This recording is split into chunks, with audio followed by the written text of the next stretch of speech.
ದೇಶದ ಆರ್ಥಿಕತೆಗೆ ಸಿಡಿಲು ಬಡಿಯೋದಕ್ಕೆ ಕಾರಣವಾದ ಸ್ಫೋಟಕ ವರದಿ. ನರೇಂದ್ರ ಮೋದಿ ವರ್ಸಸ್ ಮನಮೋಹನ್ ಸಿಂಗ್. ಆರ್ಥಿಕತೆಯನ್ನ ಹಳ್ಳ ಹಿಡಿಸಿದ್ಯಾರು? ಅಂಕಿ ಅಂಶಗಳನ್ನ ಗಮನಿಸಿದ್ರೆ ದೇಶ ಸಂಕಷ್ಟದಲ್ಲಿದೆ ಅಂತಾನೆ ಅರ್ಥ. ವ್ಯವಸ್ಥೆ ಸರಿ ಮಾಡೋರು ಯಾರು? ಬೆಕ್ಕಿಗೆ ಗಂಟೆ ಕಟ್ಟೋರು ಯಾರು?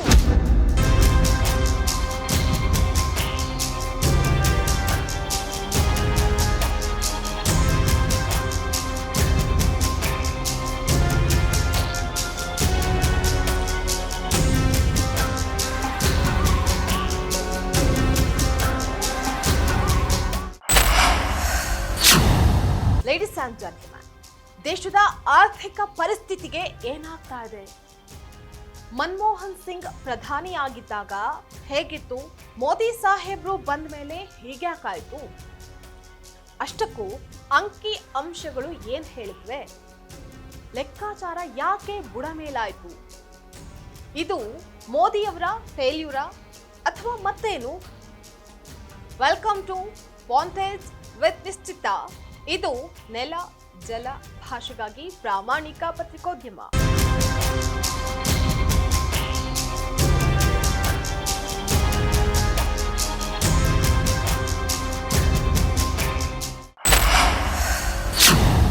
ಅಭಿವೃದ್ಧಿ ಅನ್ನುವಂಥದ್ದು ಕೇವಲ ಕಾಗದದ ಮೇಲಿನ ಅಂಕಿ ಅಂಶಗಳಲ್ಲಿ ಅಡಗಿದೆಯಾ ಅಥವಾ ಸಾಮಾನ್ಯ ಜನರ ಬದುಕಿನ ಗುಣಮಟ್ಟದಲ್ಲಿ ಪ್ರತಿಫಲಿಸ್ತಾ ಇದೆಯಾ?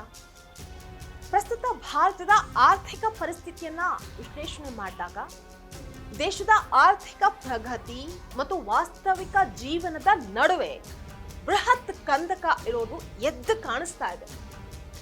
ಬೃಹತ್ ಘೋಷಣೆಗಳ ನಡುವೆಯೂ ಜನಸಾಮಾನ್ಯರ ಆರ್ಥಿಕ ಭದ್ರತೆ ಮರೀಚಿಕೆ ಆಗ್ತಾ ಇರುವಂತಹ ಈ ಕಾಲಘಟ್ಟದಲ್ಲಿ ದೇಶದ ಆರ್ಥಿಕ ಪಥವನ್ನ ಮರುಪರಿಶೀಲನೆ ಮಾಡೋದು ಅನಿವಾರ್ಯವಾಗಿದೆ.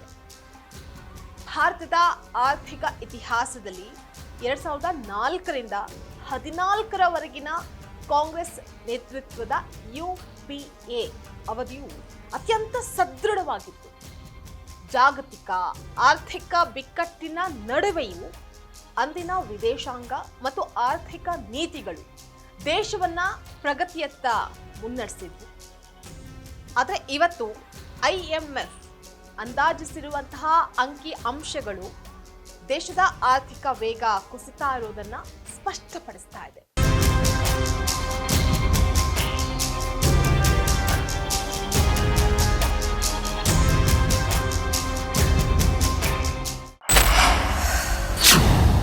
ಇತ್ತೀಚಿನ ವರ್ಷಗಳಲ್ಲಿ ಮೂಲಸೌಕರ್ಯ ಅಭಿವೃದ್ಧಿಯ ಹೆಸರಿನಲ್ಲಿ ನಿರ್ಮಾಣವಾಗ್ತಾ ಇರುವಂತಹ ಹೆದ್ದಾರಿಗಳು, ರೈಲ್ವೆ ಸೇತುವೆಗಳು ಮತ್ತು ವಿಮಾನ ನಿಲ್ದಾಣಗಳು ಉದ್ಘಾಟನೆಯಾದ ಕೆಲವೇ ದಿನಗಳಲ್ಲಿ ಕುಸಿತಾ ಇರೋದು ಕಳಪೆ ಕಾಮಗಾರಿ ಮತ್ತು ಭ್ರಷ್ಟಾಚಾರಕ್ಕೆ ಸಾಕ್ಷಿಯಾಗಿದೆ. ದೇಶದ ಭವಿಷ್ಯ ಆಗಬೇಕಾಗಿದ್ದ ಯುವ ಜನತೆ ಇವತ್ತು ಉದ್ಯೋಗವಿಲ್ಲದೆ ಕಂಗೆಟ್ಟಿದ್ದಾರೆ. ವಿದ್ಯಾವಂತ ಪದವೀಧರರನ್ನ ಪಕೋಡ ಮಾಡೋದಕ್ಕೆ ಪ್ರಚೋದನೆ ಮಾಡ್ತಾ ಇದ್ದಾರೆ. ಇದು ದೇಶದ ಆರ್ಥಿಕ ನೀತಿಗೆ ಕೇಂದ್ರ ಸರ್ಕಾರ ನೀಡ್ತಾ ಇರುವಂತಹ ಅತಿ ದೊಡ್ಡ ಹೊಡೆತವಾಗಿದೆ. ಪದವೀಧರರನ್ನ ಅಸಂಘಟಿತ ವಲಯಕ್ಕೆ ತಳ್ತಾ ಇರೋದು ದೇಶದ ಮಾನವ ಸಂಪನ್ಮೂಲದ ದುರ್ಬಳಕೆಯಾಗಿದೆ. ಇದು ಕೇವಲ ನಿರುದ್ಯೋಗದ ಸಮಸ್ಯೆ ಅಲ್ಲ, ಬದಲಾಗಿ ದೇಶದ ಆರ್ಥಿಕ ಪ್ರಗತಿಗೆ ಮಾರಕವಾದಂತಹ ರಚನಾತ್ಮಕ ವೈಫಲ್ಯವಾಗಿದೆ. ಆರ್ಥಿಕ ಬೆಳವಣಿಗೆಯ ಲಾಭವು ಇವತ್ತು ಕೇವಲ ಬೆರಳೆಣಿಕೆಯಷ್ಟು ಶ್ರೀಮಂತರ ಪಾಲಾಗ್ತಾ ಇದೆ. ಇವತ್ತು ಸಂವಿಧಾನ ಸರ್ವರಿಗೂ ಸಮಪಾಲು, ಸರ್ವರಿಗೂ ಸಮಬಾಳು ಅನ್ನುವಂತಹ ಆಶಯಕ್ಕೆ ವಿರುದ್ಧವಾಗಿದೆ. ಸಾರ್ವಜನಿಕ ಸಂಸ್ಥೆಗಳ ಖಾಸಗೀಕರಣ ಮತ್ತು ಅಗತ್ಯ ವಸ್ತುಗಳಾಗಿರುವಂತಹ ಅಕ್ಕಿ, ಅಡುಗೆ ಎಣ್ಣೆ ಹಾಗೆ ದಿನಸಿ ಪದಾರ್ಥಗಳ ಬೆಲೆ ದಿನದಿಂದ ದಿನಕ್ಕೆ ಗಗನಕ್ಕೇರ್ತಾ ಇರುವುದು ಮಧ್ಯಮ ಮತ್ತು ಕೆಳವರ್ಗದ ಜನರ ಬದುಕನ್ನ ದುಸ್ತರಗೊಳಿಸಿದೆ. ಇನ್ನು ಈ ತೀವ್ರ ಹಣದುಬ್ಬರವು ಸಾಮಾನ್ಯ ಜನರ ಉಳಿತಾಯವನ್ನ ಅಳಿಸಿ ಹಾಕ್ತಾ ಇದೆ.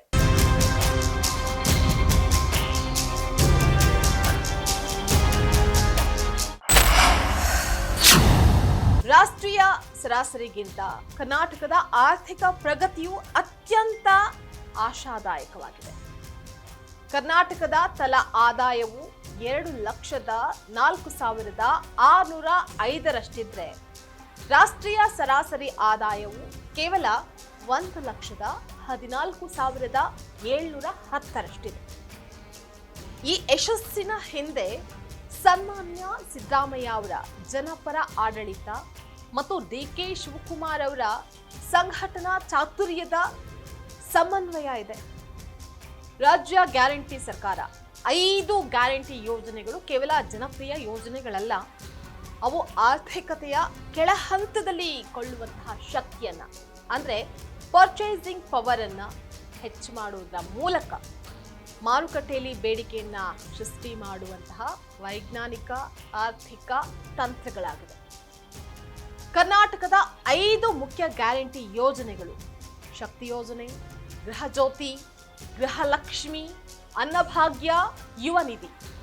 ಈ 5 ಯೋಜನೆಗಳು ಬಡವರಿಗೆ ಮತ್ತು ಮಹಿಳೆಯರಿಗೆ ಸಾಮಾಜಿಕ ಭದ್ರತೆಯನ್ನ ನೀಡುವುದರ ಮೂಲಕ ಒಂದು ಮಾದರಿ ಕಲ್ಯಾಣ ರಾಜ್ಯದ ಕಲ್ಪನೆಯನ್ನ ಸಕಾರಗೊಳಿಸಿದೆ.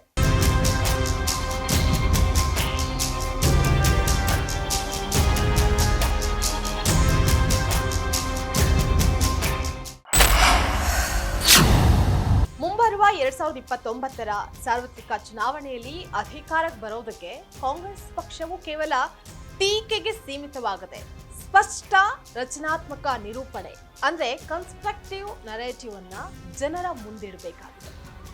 ಉತ್ತರ ಪ್ರದೇಶ್, ಬಿಹಾರ್ ಮತ್ತು ಮಧ್ಯಪ್ರದೇಶದಂತಹ ಬೃಹತ್ ರಾಜ್ಯಗಳಲ್ಲಿ ಸುಮಾರು 180ರಿಂದ 200 ಲೋಕಸಭಾ ಕ್ಷೇತ್ರಗಳನ್ನ ಗೆಲ್ಲೋದಕ್ಕೆ ಬಲಿಷ್ಠವಾದಂತಹ ಯುವ ತಂಡವನ್ನ ರಚನೆ ಮಾಡೋದು, ತಳಮಟ್ಟದ ಸಂಘಟನೆ, ಬೂತ್ ಮಟ್ಟದಲ್ಲಿ ಸಂಘಟನಾತ್ಮಕ ನ್ಯೂನ್ಯತೆಗಳನ್ನ ಸರಿಪಡಿಸಿ ಸ್ಥಳೀಯ ನಾಯಕತ್ವವನ್ನ ಬಲಪಡಿಸೋದು, ಸಾಮಾಜಿಕ ನ್ಯಾಯ, ಹಿಂದುಳಿದ ವರ್ಗಗಳು, ಯುವ ಜನತೆ ಮತ್ತು ಜಾತಿ ಗಣತಿಯ ವಿಚಾರಗಳನ್ನ ಅಭಿವೃದ್ಧಿಯ ಕಾರ್ಯಸೂಚಿಯನ್ನಾಗಿ ಮಾಡೋದು, ಇಂಡಿಯಾ ಮೈತ್ರಿಕೂಟದ ಪಕ್ಷಗಳ ನಡುವೆ ದೃಢವಾದ ನಾಯಕತ್ವ ಮತ್ತು ಸಮನ್ವಯತೆಯನ್ನ ಕಾಯ್ದುಕೊಳ್ಳೋದು, ದೇಶದ ಸಂವಿಧಾನ ಮತ್ತು ಆರ್ಥಿಕತೆಯನ್ನ ರಕ್ಷಿಸೋದಕ್ಕೆ ಇವತ್ತು ಜನಪರ ಆಡಳಿತದ ಅಗತ್ಯ ಇದೆ. ಕರ್ನಾಟಕವು ರಾಷ್ಟ್ರಕ್ಕೆ ಅತಿ ಹೆಚ್ಚು ತೆರಿಗೆಯನ್ನ ನೀಡ್ತಾ ಇದ್ರು, ಕೇಂದ್ರ ಸರ್ಕಾರದಿಂದ ಅನುದಾನ ಹಂಚಿಕೆಯಲ್ಲಿ ತಾರತಮ್ಯವನ್ನ ಎದುರಿಸ್ತಾ ಇದೆ. ಇನ್ನು ಈ ತೆರಿಗೆ ಪಾವತಿಯಲ್ಲಿನ ಅನ್ಯಾಯ ಕನ್ನಡಿಗರ ಸ್ವಾಭಿಮಾನದ ಪ್ರಶ್ನೆಯಾಗಿದೆ. ಕೇಂದ್ರ ಸರ್ಕಾರದ ಈ ಮಲತಾಯಿ ಧೋರಣೆಯ ವಿರುದ್ಧ ಜನಾಂದೋಲನ ರೂಪಿಸೋದು ಮತ್ತು ಕರ್ನಾಟಕದ ಅಭಿವೃದ್ಧಿ ಮಾದರಿಯನ್ನ ದೇಶದಾದ್ಯಂತ ಪಸರಿಸೋದು ಇಂದಿನ ತುರ್ತು ಅಗತ್ಯವಾಗಿದೆ.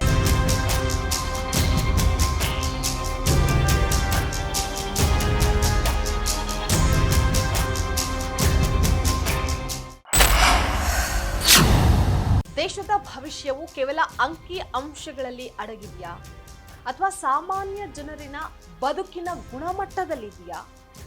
ಈ ಪ್ರಶ್ನೆಗೆ ಉತ್ತರವನ್ನ ಕಂಡುಕೊಳ್ಳುವಂತಹ ಸಮಯ ಈಗ ಬಂದಿದೆ. ಉತ್ತರ ಇದಕ್ಕೆ ಕೊಡೋರು ಯಾರು? ಅಷ್ಟಕ್ಕೂ ಬೆಕ್ಕಿಗೆ ಗಂಟೆ ಕಟ್ಟೋದು ಯಾರು? ಇದಾಗಿತ್ತು ವಾಂಟೆಡ್ ವಿತ್ ನಿಶ್ಚಿತ. ಎಕ್ಸ್ಕ್ಲೂಸಿವ್ ರಾಜಕೀಯ ಸುದ್ದಿಗಳು ಹಾಗೆ ವಿಶ್ಲೇಷಣೆಗಾಗಿ ನೋಡ್ತಾ ಇರಿ ಫೋಕಸ್ ಟಿವಿ.